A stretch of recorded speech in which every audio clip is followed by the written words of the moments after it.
Ansiedad, trauma, apego, son realidades que muchas veces desconocemos, pero que están muy presentes en nuestra sociedad.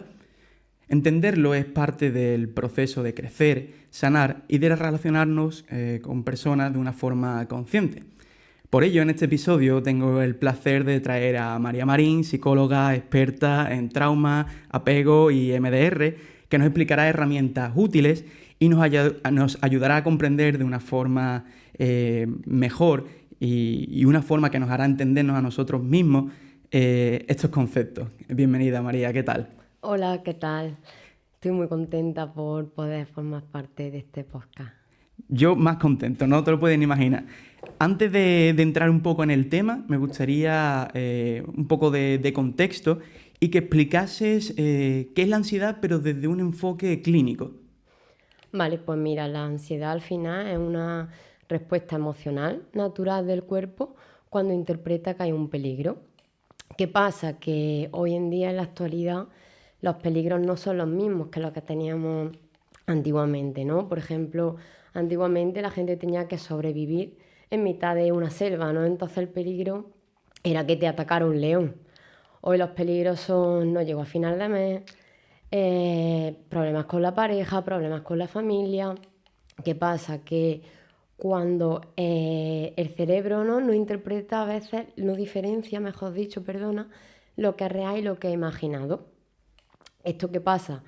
Que cuando hay un problema y el cerebro tiende a interpretar algo, pero en realidad no está pasando, esto sostenido en el tiempo es cuando genera, ¿no?, esa ansiedad. Aparte de que a veces, ¿no?, esos problemas sí que son reales y también da motivo a que se active, ¿no?, como esa alarma, ¿no?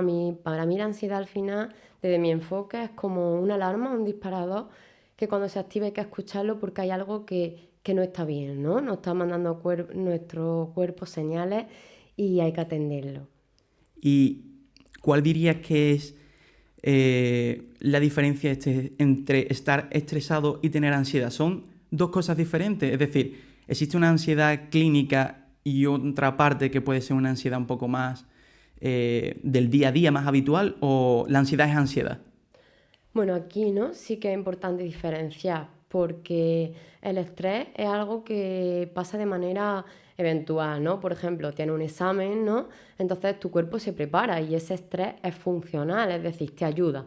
¿Por qué? Porque te hace tener más energía, te hace estar más activo, ¿no? Cuando pasa el examen, ese estrés se reduce.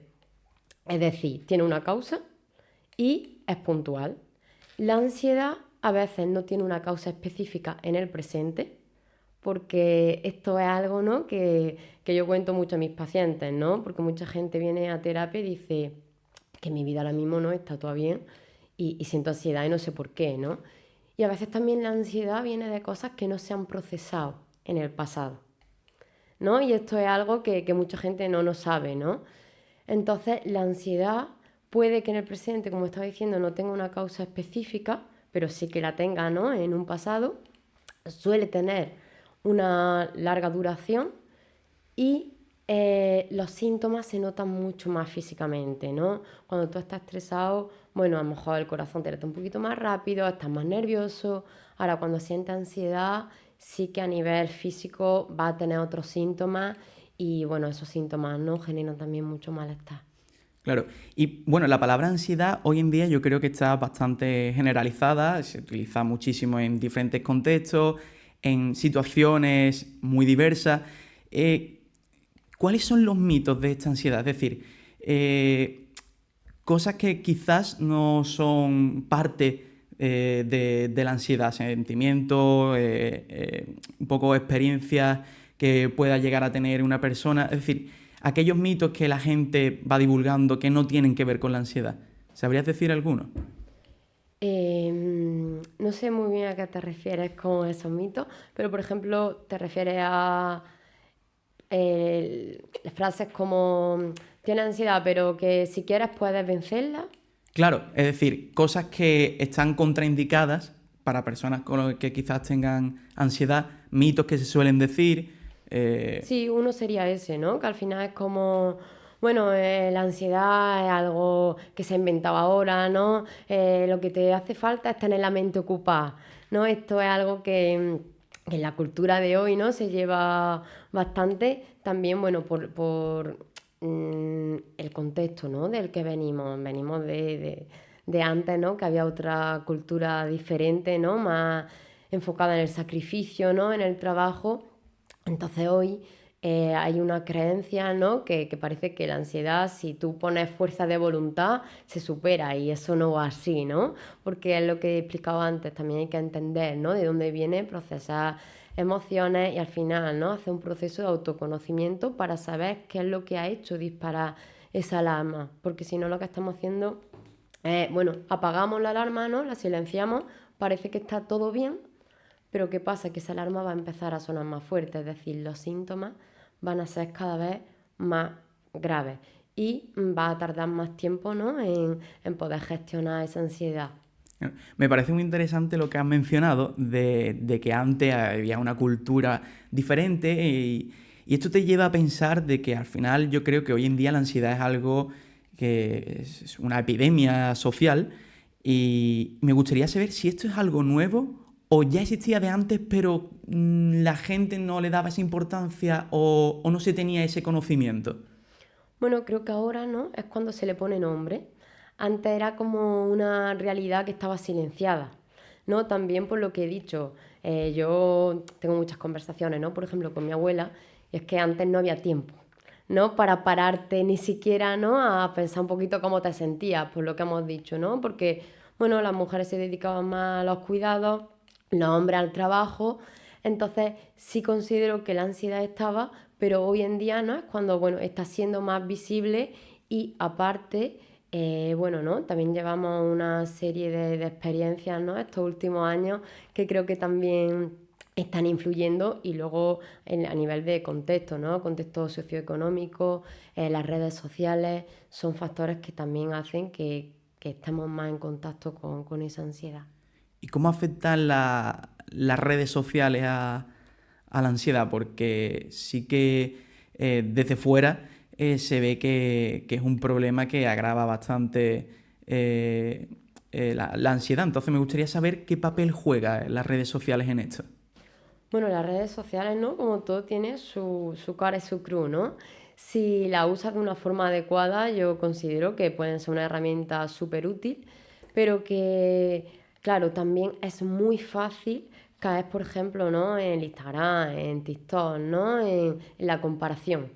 ¿Por qué, no? Porque acabas comparándote con vidas súper idealizadas, cosas que en ese momento tú no puedes hacer, ves que la gente se siente bien y a lo mejor tú tienes ansiedad, ¿no? Estás en tu casa encerrado sin poder salir y esto qué hace, que aumenta, ¿no? Esa ansiedad, porque en vez de enfocarte en tu vida, en lo que tú necesitas, acabas poniendo el foco fuera y esto hace que aumente esa ansiedad. Claro, ¿y cómo se puede llegar a controlar eso? Porque yo creo que también es un poco, al final las redes sociales es casi inevitable, ¿no? Compararse con los demás. Al final son herramientas que se utilizan para motivos profesionales, pero también un poco para ejemplificar el nivel de vida que tienes.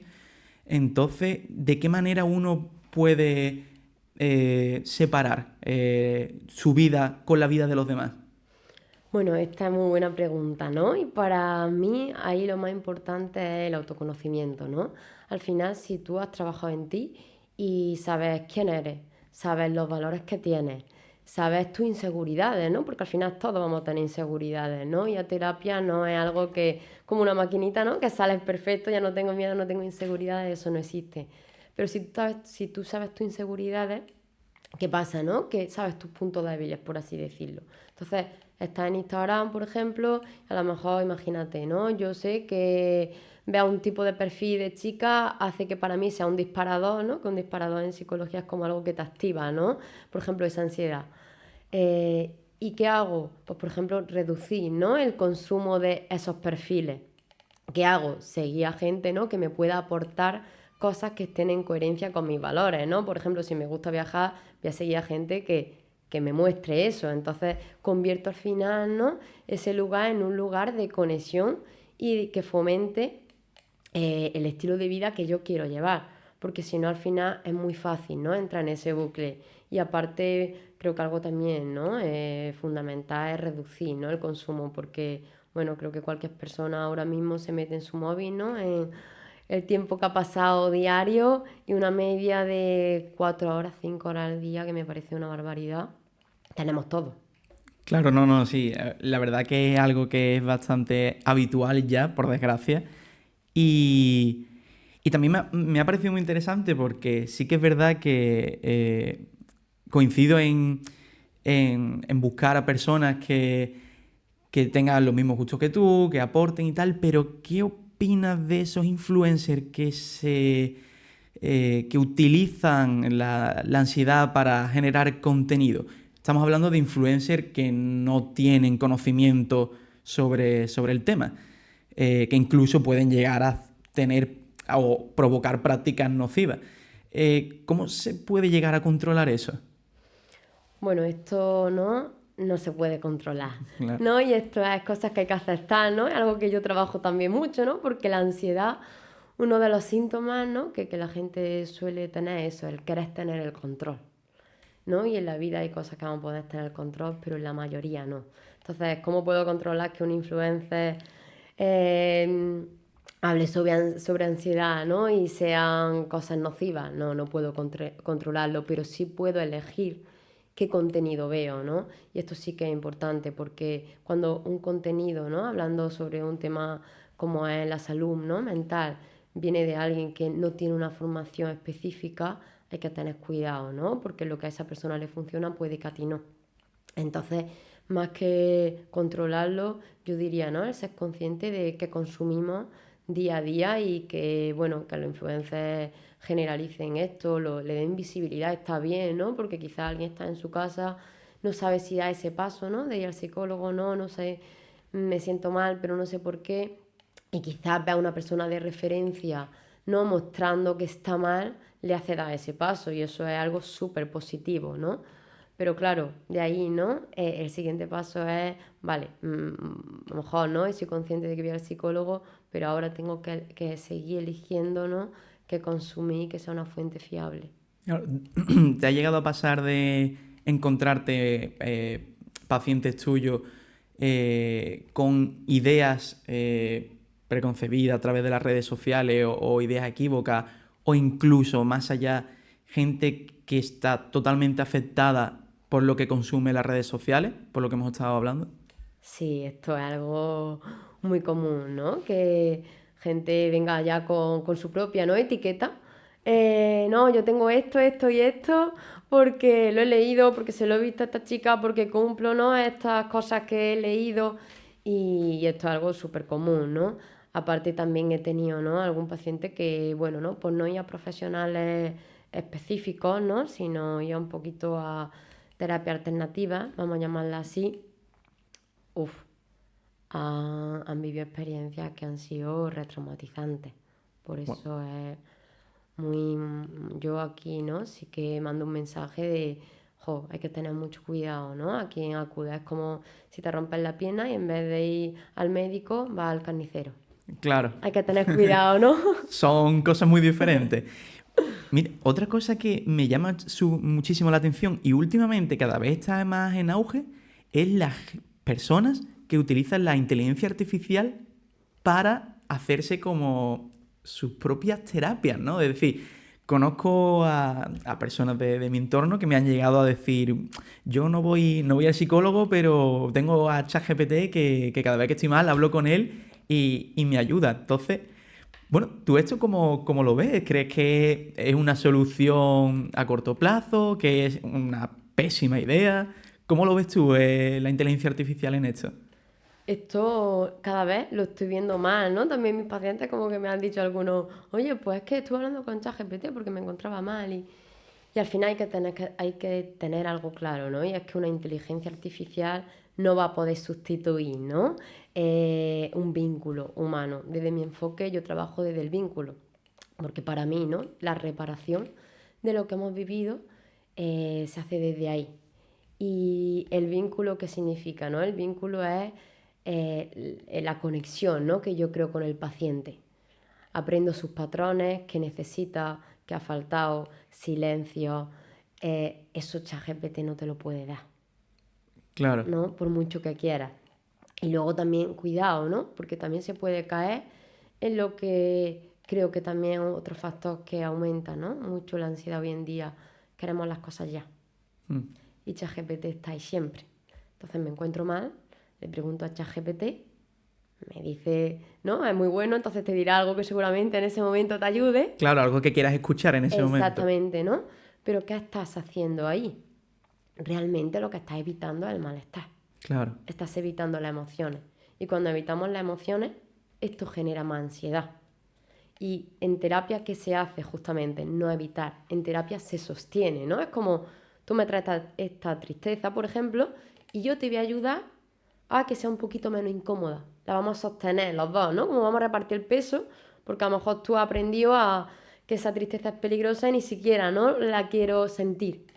ChatGPT no va a hacer esto. claro. Sí, sí que es verdad, obviamente, que al final es una inteligencia que siempre te dice lo que quieres escuchar.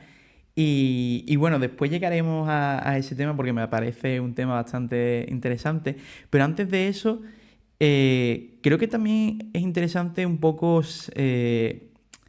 cómo a veces el papel del psicólogo se puede ver afectado por, por al final los pacientes, ¿no? Porque yo supongo que tú a lo largo de los años, de los días trabajando, te pasará mucho que habrás desarrollado una impermeabilidad ante, ¿no? ante la historia de los pacientes o todavía te sigue afectando a algunas cosas.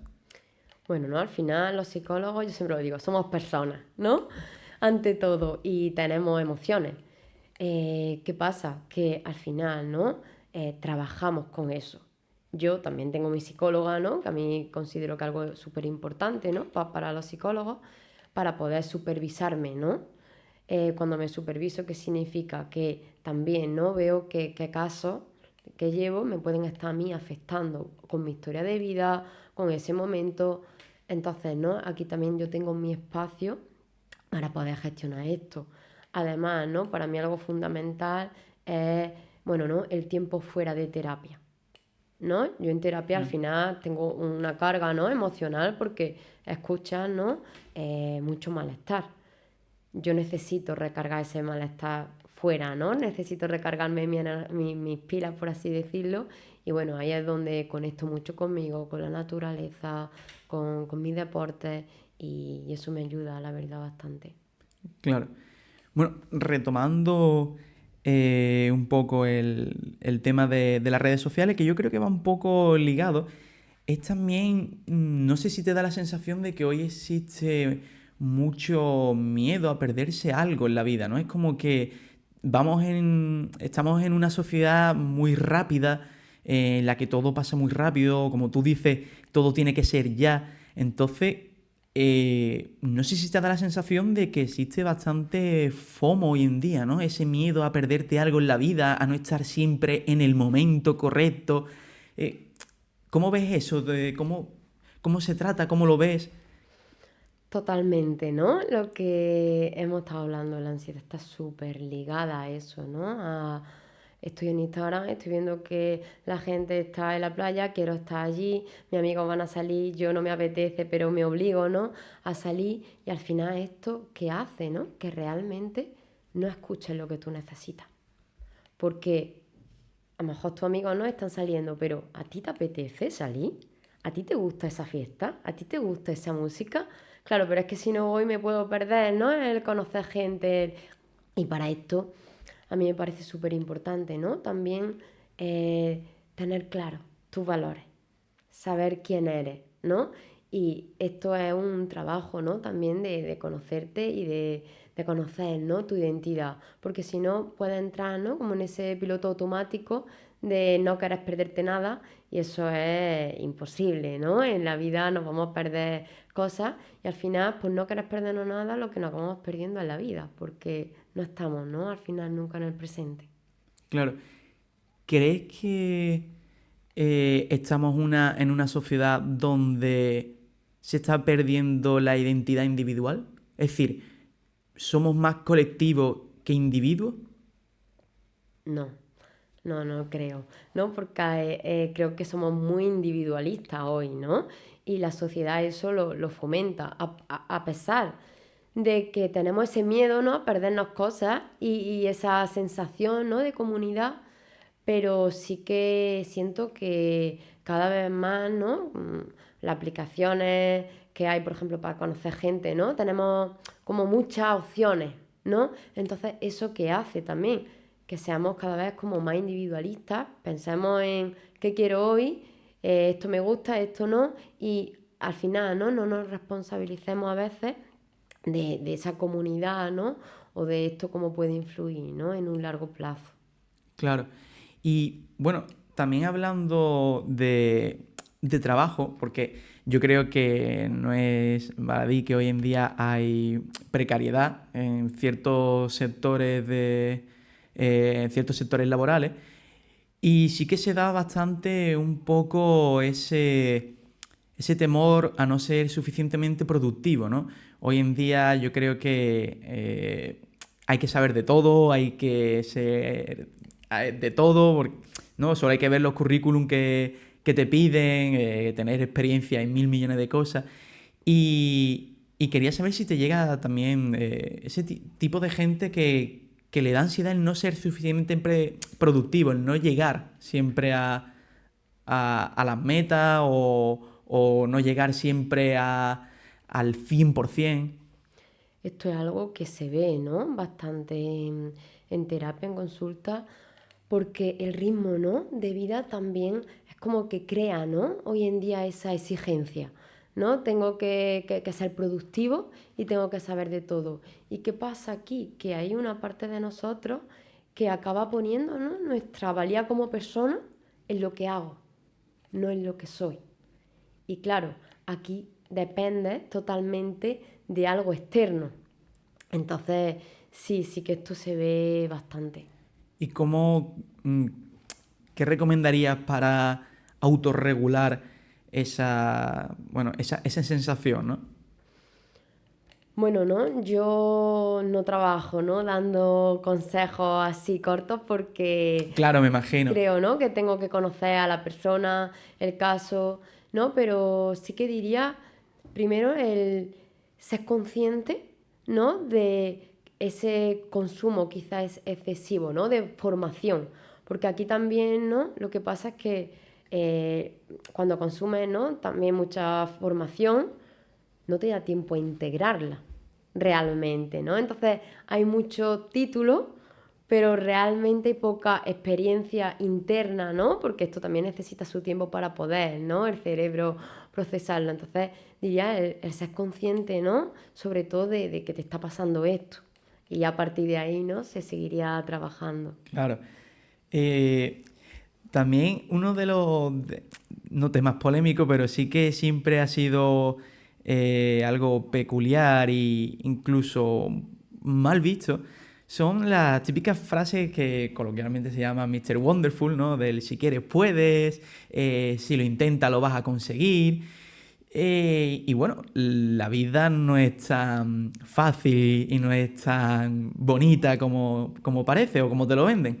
Entonces, bueno, yo supongo que también será un problema bastante grave, ¿no? Porque hoy en día se vende mucho, sobre todo en redes sociales, incluso en formaciones de estas, de los gurús, de, no sé, tipo emprendimiento y esas cosas, ¿no? Si apuestas todo tu dinero y dejas tu casa y vas a conseguirlo. Bueno, esto cómo lo viven las personas, porque seguramente provocará una ansiedad del copón, vaya. Esto genera muchísimo malestar y además, ¿no? Que es una invalidación emocional para la persona que está viviendo ansiedad. Porque hay personas que, por ejemplo, el hecho de salir a la calle y dar un paseo de 5 minutos, a esa persona le ha podido costar muchísima energía, muchísimo esfuerzo, porque se tiene que enfrentar a miedo, a ver a gente, a ruido. Entonces, claro, ¿no? Imagínate que tú has conseguido hacer eso, ¿no? Después de estar trabajándolo después de un tiempo y, y claro, luego ves frases, ¿no? Que te dicen, va, si quieres puedes andar 5 kilómetros, si has andado 5 no vale para nada. Claro, ahí la persona, ¿no? Le genera una desmotivación, porque es como, joder, ¿no? Me estoy esforzando y parece, ¿no? Que no estoy queriendo realmente. Entonces esto afecta bastante. Claro, y ¿tú crees que este tipo porque pasa también mucho con personas de mayores que quizás han vivido la otra cultura, ¿no? Abuelos, quizás padres que han vivido otro tipo de vida, ¿no? Que suelen ser personas que sí, te dicen si tú quieres puedes, o esfuérzate, o no vas a conseguir nada. Es decir, este tipo de comentarios.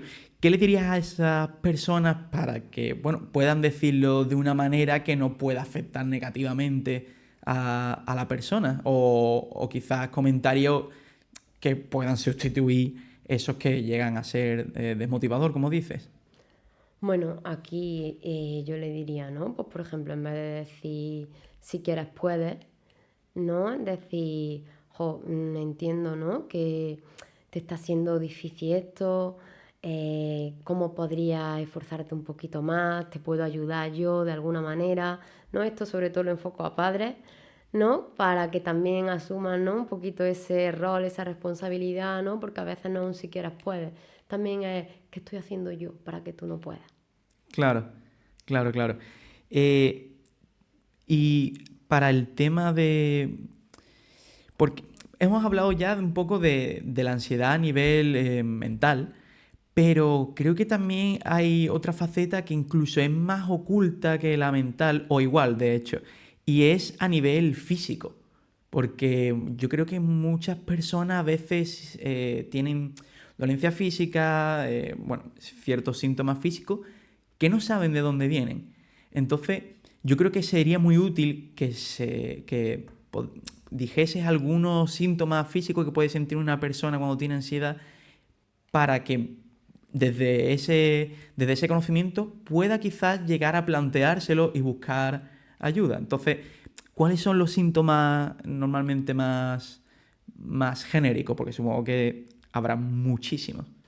Pues los síntomas más comunes, ¿no? Son palpitaciones en el corazón, como que notas que el corazón, ¿no? Te va súper rápido, parece que te va a pasar algo, ¿no? Y aquí la gente esto le preocupa mucho, ¿no? Le asusta mucho. Y mucha gente, ¿no? Acaba en urgencias por esto porque se piensa que le va a dar un infarto, ¿no? Y no, con la ansiedad no da ningún infarto. Luego otro síntoma que pasa, ¿no? Es, por ejemplo, tener mareo. Otro síntoma es la sensación de que se te cierra el estómago, como un nudo, ¿no? Una presión. También pueden pasar temblores, sequedad de boca. Hay muchos síntomas físicos, diría que esos son los principales. Bueno, y también, ¿no? Físico-mental, ¿no? El no poder parar de pensar, el darle constantemente, ¿no? Vuelta a un tema, una preocupación. Claro, yo es que siempre he pensado que tiene que ser muy difícil llegar a ciertas personas, porque cada persona es un mundo, pero llegar a plantearse que uno tiene ansiedad por este tipo de síntomas tiene que ser complicado, ¿no? Es decir, eh, gente que a lo mejor se marea de repente. eh, ¿Cómo se llega en ese momento a saber que tienes ansiedad? Claro, ¿Cómo lo correlacionas? o sea, ¿te refieres a alguien que no está yendo al psicólogo? ¿Cómo Claro, llega a identificar que tiene ansiedad? exactamente, por problemas como hemos dicho, palpitaciones, mareos. eh, ¿Cómo esa persona puede llegar a entender que tiene ansiedad? Porque creo que tiene que ser bastante complicado, ¿no? Sobre todo para ciertas personas como que ni se lo plantean. Claro, es que aquí hay una parte, ¿no? Que si tú tienes normalizado esos Sí. síntomas porque es algo que te ha acompañado durante muchos años de tu vida, para ti es tu normalidad, ¿no? Entonces, quizás ahí es muy complicado, porque es como, no, yo estoy bien, ¿no? A lo mejor yo me levanto todas las mañanas con taquicardias, pero creo que esto es la vida, porque es lo que llevo sintiendo siempre, ¿no? Entonces, el escuchar, por ejemplo, esto ahora mismo puede que alguien diga, uy, ¿no? A lo Claro, me mejor, siento identificado, claro, soy yo. claro, claro. Entonces, bueno, ¿no? El tener esta información, pero yo al final diría que el sentir físicamente, mentalmente, que algo te está limitando en tu día a día. Claro, Que esa presión en el pecho te incomoda, que no puedes pensar en otra cosa, que te empieza a faltar la concentración, que te has hecho pruebas a nivel orgánico y ese mareo no tiene ninguna causa. Ahí, ¿no? Sí que recomendaría, bueno, y acudir a un profesional para que pueda, ¿no? Detectar qué es lo que está pasando. claro. Bueno, y en este tipo de situaciones hay personas que intentan, pues, digamos, autocurarse, por decirlo de una manera, o autodiagnosticarse. ¿Qué errores cometen las personas a la hora de solucionar la ansiedad por su cuenta? Bueno, el primero, ¿no? Es yo puedo solo con todo. Claro, ¿No? Cuando nos duele la cabeza, ¿no? Tú vas al médico. Tú no te vas a tirar con dolor de cabeza un mes o 6 meses todos los días. Vamos, prácticamente, ¿no? No conozco a nadie. Pero cuando a nivel de salud mental, ¿no? Nos pasan estas cosas que estamos hablando, ya se me pasará. ¿Qué pasa? Que como las emociones, ¿no? No son algo estable, pues normalmente va a haber días que va a estar mejor y va a haber días que va a estar peor. Los días que estás mejor te autoconvences que, ves, se me ha pasado, ¿no? Estoy pudiendo con esto. Ahora, los días que estoy peor, ¿qué me está pasando, no? Entonces esos días intento evitar el malestar. ¿Cómo lo intento evitar? Me voy con mi amigo a salir. Así no pienso. Me pongo a limpiar la casa. Eh, Me pongo a beber. Me pongo a consumir, ¿no? Sustancias. Me voy de compras, ¿no? Que esto también ocurre. Y diría, ¿no? Que estas son las cosas que hace la población, ¿no? Para al final no conectar con las emociones. claro. Es interesante lo que has dicho de que hay personas que no van al psicólogo porque creen que ellos pueden y tal. Pero también hay una parte que es temor, ¿no? Hay mucha gente que le tiene miedo a ir al psicólogo. ¿Por qué se dan estos casos normalmente? Yo diría que es miedo a lo desconocido. ¿No? Al final el psicólogo es una figura que se está poniendo de moda, ¿no? Podemos decir, en los últimos años. Antes era raro alguien que Claro, antes iba. era el loquero, ¿no? Claro, O si vas al psicólogo estás loco. claro, entonces es algo nuevo. La gente no sabe, no tiene esa información, ¿no? Yo, gente, he hablado con ella, pero es que no sé qué decir, no sé qué me van a preguntar. Y también, ¿no? Le da miedo como que el psicólogo pueda sacar algo, ¿no? Que les cambie la vida.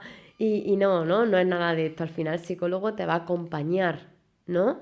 En tu proceso, va a respetar tu ritmo y va a llegar hasta donde tú quieras, no va a descubrir nada que sea algo de otro mundo, ¿no? Lo que vamos a trabajar es sobre tu historia de vida. Claro. Hay gente, ¿tú crees que otro de los motivos puede ser que hay gente que le da miedo autoconocerse? Bueno, es que autoconocerse implica también responsabilizarse.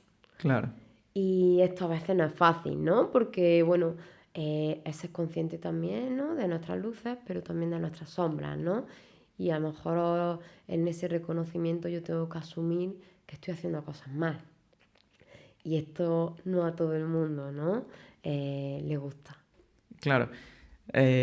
Supongo que te da cierta responsabilidad saber cómo eres y, claro, ya no puedes decir, no, es que no lo sabía, no era Pues que soy consciente así, o soy ¿no? así. Porque si soy así, ¿no? Es como, bueno, he nacido más agresivo y esto no lo puedo cambiar. Claro, Ahora, cuando estamos hablando de, no, es que he aprendido por mi historia de vida a comportarme de una manera más agresiva, por ejemplo, para protegerme.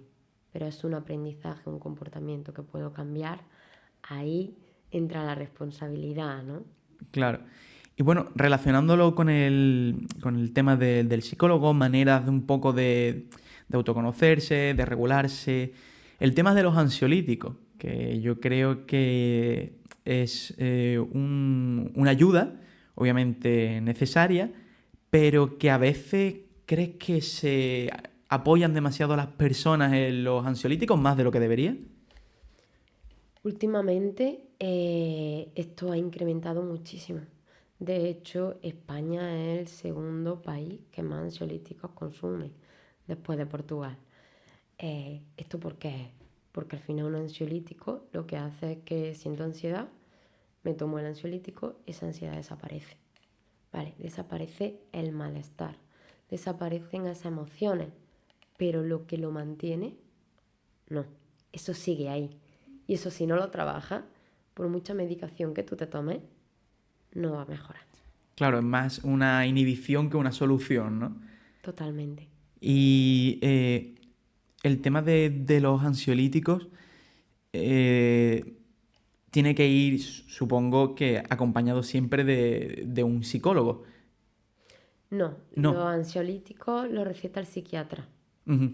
Es decir, primero se va al médico, el médico te deriva al psiquiatra y el psiquiatra es el que lleva la medicación porque los psicólogos no recetamos y no trabajamos con medicamentos.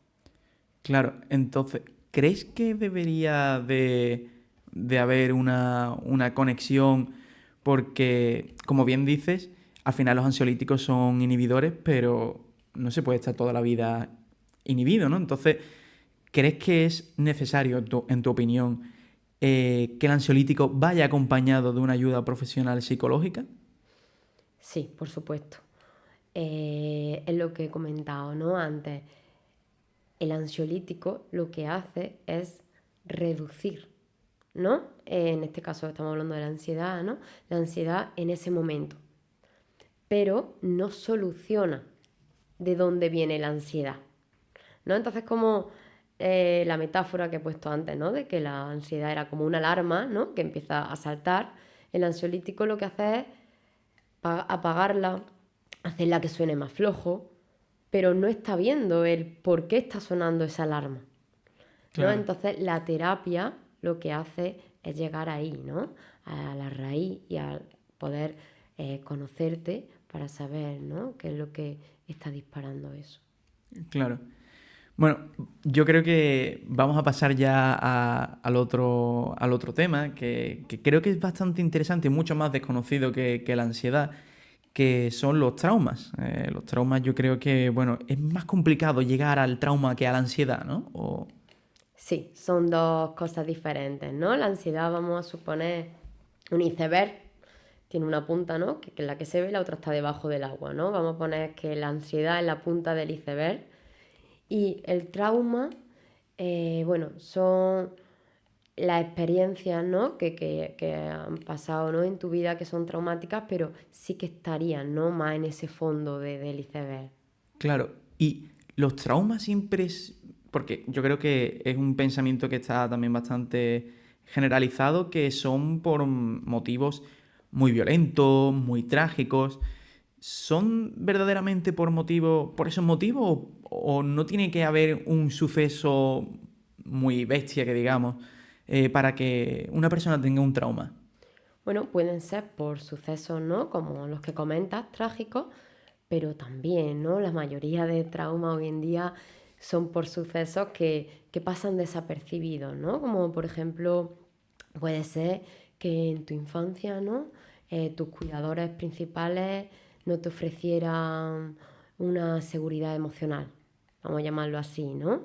No tuvieran ese sostén. Eso puede ser un trauma. Claro, yo supongo que la mayoría de personas que van a una consulta psicológica que tienen un trauma ni se imaginan, ¿no? Que existen el trauma. Esas personas, cómo se refleja que tienen ese trauma? ¿Cómo lo exteriorizan? Pues los principales, ¿no? Síntomas que se ven, por ejemplo, en el presente son personas que suelen tener, ¿no? Como poca energía, ¿no? Están como agotados, suele fallarle la memoria, suelen, ¿no? No recordar etapas de su vida o tenerlas, ¿no? Como un poquito aparte, que esto es un mecanismo, ¿no? Del cerebro que hace para protegerse, diría, ¿no? Que con aspectos así son los que nos van dando esas señales, ¿no? De que es un posible trauma o habla, ¿no? De una experiencia que emocionalmente ha sido intensa, pero te está hablando, ¿no? Como si no tuviera nada que ver con la persona o no le pone, ¿no? Como emoción ¿Y cuándo dirías que es la etapa donde más se puede desarrollar un trauma? en la infancia. En la infancia. En la infancia porque al final, ¿no? Cuando somos pequeños, somos seres dependientes.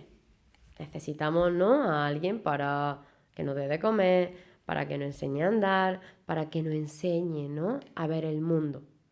Entonces, claro, al depender de alguien, esto hace que haya mucha más probabilidad de que se genere, ¿no?, ese trauma, porque vamos a aprender a ver el mundo a través de los ojos de cómo nos miran.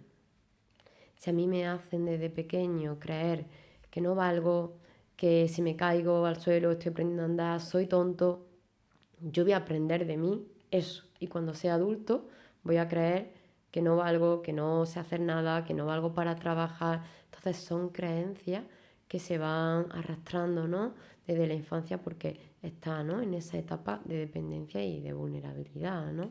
Claro, ¿y cuál dirías que hoy en día son los traumas más comunes? Diría que los traumas más comunes son estos que se arrastran desde la infancia, sobre todo la negligencia, ¿no?, parental a nivel de, bueno, de cariño, de emocional, porque veníamos, ¿no?, de una cultura que hemos estado hablando antes, ¿no?, que estaba más enfocada en el trabajo. Entonces no es que los padres lo eligieran, ¿no?, es que también, bueno, pasaban tiempo fuera de casa y ese tiempo no se lo dedicaban, ¿no?, quizás a preocuparse de cómo está su hijo, ¿no?, que necesita. Estaban más enfocados, ¿no?, en poder ofrecerle cosas a nivel material. Entonces esto sí que ha generado, ¿no?, muchas carencias a nivel emocional. Diría que ese, ¿no?, es un trauma que se está reflejando hoy mucho en el presente. ¿Y cómo se refleja ese trauma en las relaciones personales? Porque yo supongo que, claro, el haber tenido este tipo de negligencia en la adultez a la hora de relacionarte con los demás tiene que tener, ¿no?, bueno, su explicación, su referencia.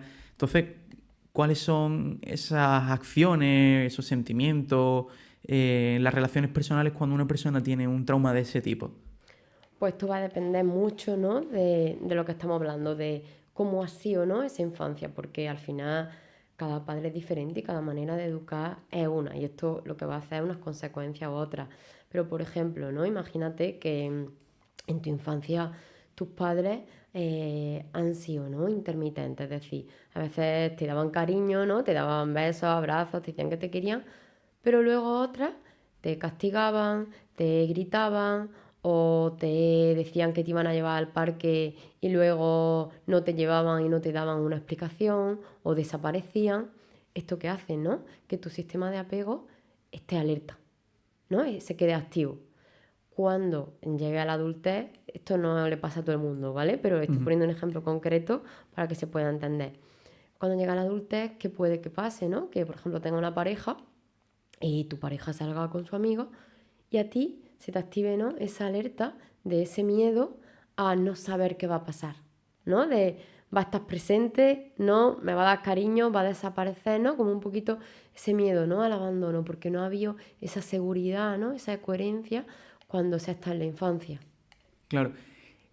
¿Crees que situaciones como la violencia machista puede tener origen traumático? Al final, ¿no?, desde mi enfoque, hoy somos quien somos por todo lo que hemos vivido, ¿no? Entonces esa violencia, ¿no?, machista puede venir, ¿no?, de comportamientos que yo haya visto en casa, que haya normalizado y que, como he explicado antes, mi forma de ver el mundo la haya visto desde esas gafas que me han enseñado, ¿no? Entonces, si para mí me han enseñado que pegar está bien, yo de mayor, ¿qué voy a hacer? Pues si algo me molesta o para ejercer control, ¿no?, aquí ya cada uno tendrá sus motivos, voy a pegar porque me han enseñado, ¿no?, que es lo correcto. Claro. Es muy interesante porque hemos hablado de los padres ausentes, negligentes, pero ¿qué hay de los padres muy exigentes? La familia que tienes que ser el mejor en todo, tienes que ser el número uno. ¿Cómo afecta después en la adultez ese tipo de situaciones? Bueno, esto puede afectar, ¿no?, también de varias maneras, pero lo que se suele dar, ¿no?, es al final adultos muy exigentes, ¿no?, con ellos mismos, y esto está relacionado con lo que hemos hablado antes, ¿no?, de la productividad. suele ser gente que pone, ¿no? Como el peso de su vida, vamos a llamarlo así, ¿no? En la productividad, ¿no? Por ejemplo, ponen el foco en el trabajo. Y hay gente que a lo mejor le cuesta poner límites de horas en el trabajo, no saben, ¿no? Cómo diferenciar el tiempo de descanso, de disfrute, de parar con el estás productivo, ¿no? Continuamente. Y suele ser gente que se machaca, ¿no? También mucho por los errores, que sienten, ¿no? Mucha culpa cuando algo no les sale como les gustaría, porque claro, se han educado, ¿no? En una cultura de tienes que ser perfecto. Si no eres perfecto, hay algo malo en ti. Claro, claro. También relacionado con lo que hemos mencionado anteriormente de la violencia machista, acabo de acordarme de una pregunta que tenía mucho interés en preguntarte, que es sobre un poco el síndrome de Estocolmo, ¿no? En el sentido de por qué a veces no es, bueno, no sé si ese quizás es la explicación, o la definición exacta, tú me corregirás ahora, ¿por qué nos enamoramos a veces de personas que nos hacen daño? Bueno, primero, ¿no? No eliges de quién te enamoras. Claro. Esto es algo, ¿no? A nivel más inconsciente, ¿no? Químico, pero sí que el cerebro va a tender a repetir lo familiar, no lo mejor. Ujú. ¿Esto qué quiere decir, no? Que, bueno, si has vivido, ¿no? Experiencia a lo largo de tu vida, que tus progenitores, tus cuidadores principales, ¿no? Te han educado, te han tratado, ¿no? De una manera en la que, bueno, tú la podemos definir, ¿no? La relación como que la vivió del daño, aunque esto no me gusta mucho, ¿no? Definirlo así, Ujú. la verdad. Eh, ¿Qué va a hacer tu cerebro? Va a tender a repetirlo. ¿Por qué? Porque es lo que conoce, Claro, ¿no? Entonces, lo conocido da seguridad, claro, claro. aunque no sea lo mejor. Claro, yo supongo que ahí viene la típica frase de es demasiado bueno, ¿no? Que al final es como, bueno, normalmente una persona le gusta estar con buenas personas o con personas que la traten bien, pero sí que es verdad que pasa bastante a menudo, ¿no? Que hay personas bueno, que prefieren otras personas que le hacen daño, que la cuidan mal, o incluso también pasa, yo viéndolo del exterior, un poco de complejo de inferioridad, ¿no? A veces como que necesitamos sentirnos inferiores a la otra persona, no sé si tú también lo notas un poco en las consultas. Sí, a ver, una persona no elige conscientemente a alguien que la trate mal o que se sienta Claro, inferior, ¿no? Todo esto surge de manera inconsciente. ¿Qué pasa? Que cuando alguien te trata mal, no solo te trata mal, siempre te aporta algo, por mínimo que sea, que te hace sentir bien. Porque al final, ¿no? El cerebro, como hemos explicado, ¿no? Va a tender a tirar por lo familiar, pero también el cerebro es listo, ¿no? Y lo que queremos es sobrevivir y evitar el malestar. Si nos quedamos en lugares, en sitios, en personas que nos generan malestar, es porque hay algo que nos están aportando. Y a lo mejor claro. es de vez en cuando, ¿no? Un poquito de cariño, ¿vale? Pero es que si esa persona necesita, ¿no? Ese cariño, como que eso lo va a idealizar, lo va a magnificar y va a tender a minimizar, ¿no? Todos los otros aspectos bueno, que no le hacen sentir bien. Claro. Y bueno, viéndolo desde el otro lado, vamos a decir, familiares, amigos, ¿cómo se le puede hacer ver a una persona ese tipo, ¿no? Bueno, de comportamiento tóxico que se puede, ¿no? Muchas veces yo creo que a todos nos ha pasado de ver a alguien que, bueno, que sabemos que lo está pasando mal y aún así pues sigue estando en esa situación. Es también un tema delicado. ¿Cómo se le puede decir? ¿Cómo se le puede aconsejar? No creo que seamos los más cualificados, pero bueno, sí que darle alguna indicación, ayudarla en lo que se pueda. Yo aquí lo que diría, ¿no? Sobre todo es, primero, asegurarnos de que la persona está segura. Es decir, Claro, que es consciente del problema, ¿no? más que sea consciente, que eso ya vendrá con el Sí, tiempo y no es trabajo, ¿no? Ni de los familiares ni de los amigos, claro. eh, asegurarnos de que su seguridad física está a salvo, ¿no? Porque si no, sí que hay que tomar otro tipo de medidas. Si estás con alguien que te está maltratando físicamente y tu vida corre peligro, ¿no? Ahí quizás, ¿no? Sí que hay que proteger a la persona de otra manera, ¿no? Pero yo diría, ¿no? Que esto ocurre a veces mucho, ¿no? Como nos genera esa impotencia, las personas intentan, ¿no? Presionar, se enfadan con la persona porque sigue con esa persona. ¿Y esto qué hace? Que más que la persona se aleje, la acerca más. ¿Por qué? Porque le genera, ¿no? También ese rechazo hacia no me está aceptando, ¿no? No está en realidad sosteniendo quién soy. Entonces yo diría apoyarla desde el entendimiento porque son personas que no son conscientes y que le cuesta mucho salir de ahí, ¿no? Apoyarla a cómo se siente, ofrecerle planes, no pasar tiempo con esa persona y poco a poco que vaya tomando conciencia, ayudándole, ¿no? De, vale, pero ¿y cómo te sientes con esta persona? ¿Qué te aporta? ¿Qué momentos pasas con ella en los que te sientes en calma, en los que te dan paz, ¿no? Y sobre todo, ¿no? Yo diría el estar presente. Claro. Y eh, cuando un paciente llega a tu consulta y, y tras varias sesiones y tal, se da cuenta o llega a la conclusión junto con su psicólogo de que tiene un trauma, ¿cómo se maneja eso? Porque yo creo que debe ser un choque, ¿no? En el momento. Claro, esto hay que ir despacio, ¿no? Porque si no se puede producir, ¿no? Lo que he hablado antes, que es retraumatizar. Entonces, a mí me gusta mucho, ¿no? Respetar el ritmo de cada paciente, ¿no? Y al principio en la terapia y acompañándolo, ¿no? Más desde, bueno, ¿no? Gestión emocional, lo que vaya necesitando antes de abrir un cajón, ¿no? Que a lo mejor en ese momento ni siquiera es necesario.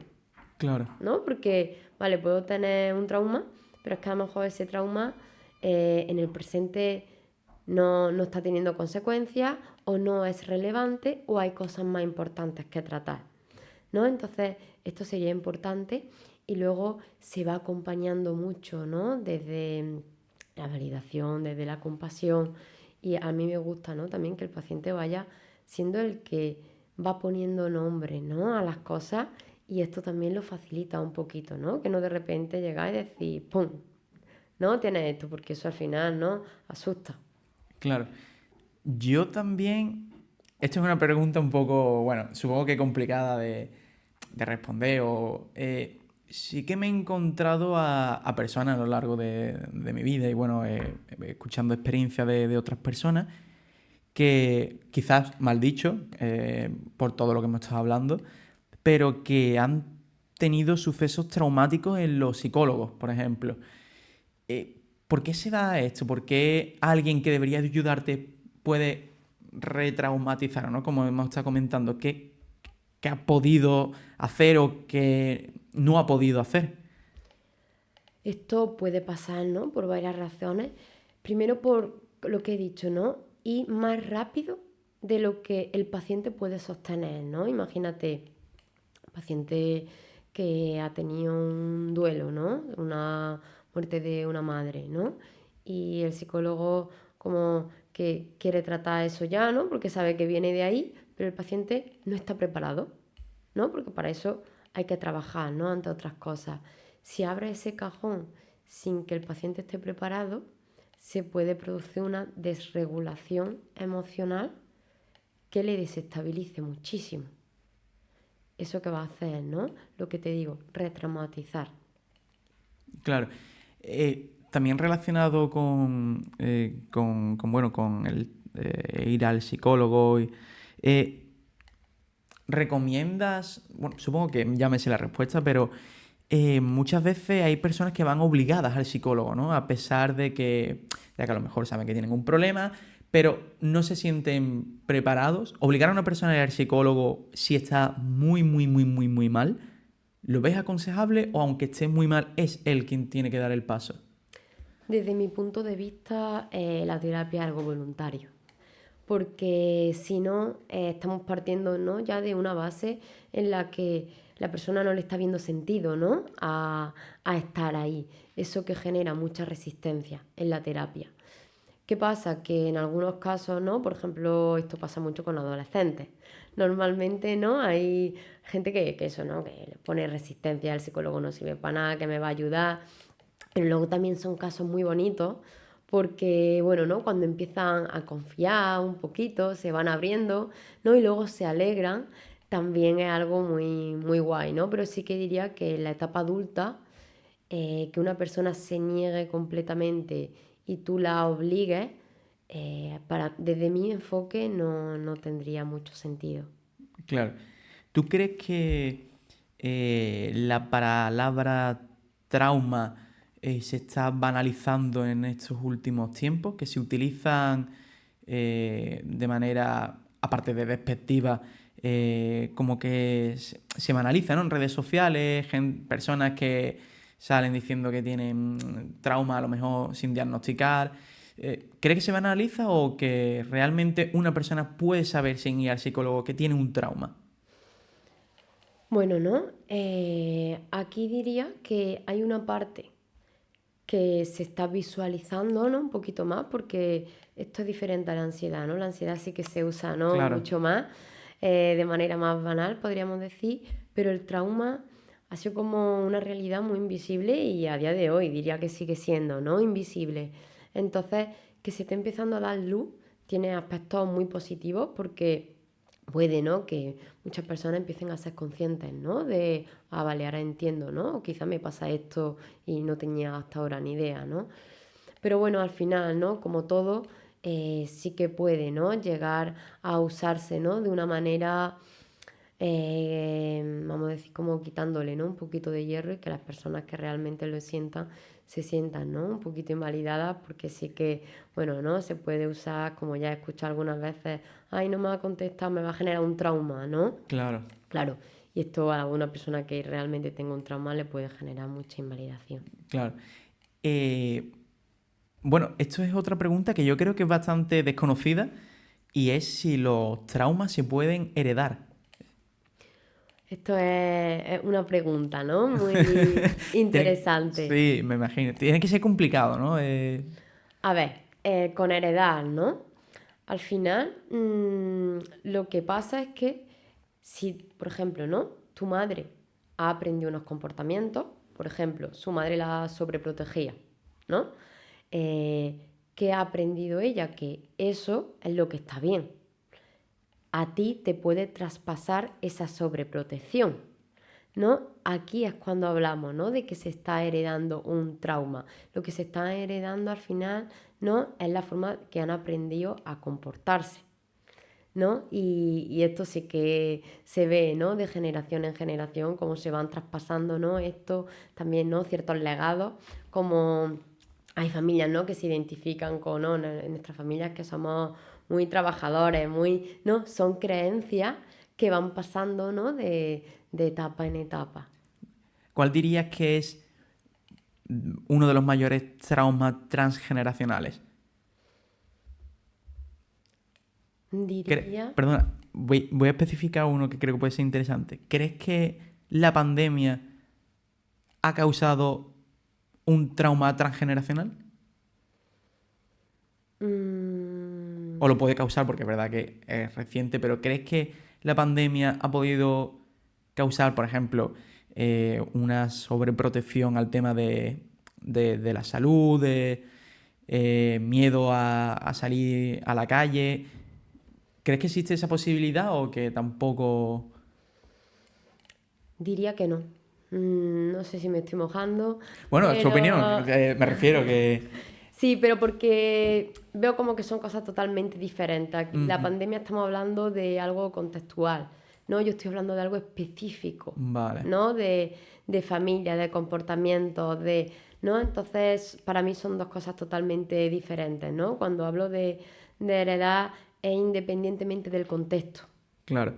Bueno, ahora te voy a preguntar una pregunta, valga la redundancia, que entiendo que no se sabe al 100% porque no podemos predecir el futuro, pero ¿cuál dirías tú que va a ser un trauma transgeneracional dentro de unos 20, 30 años?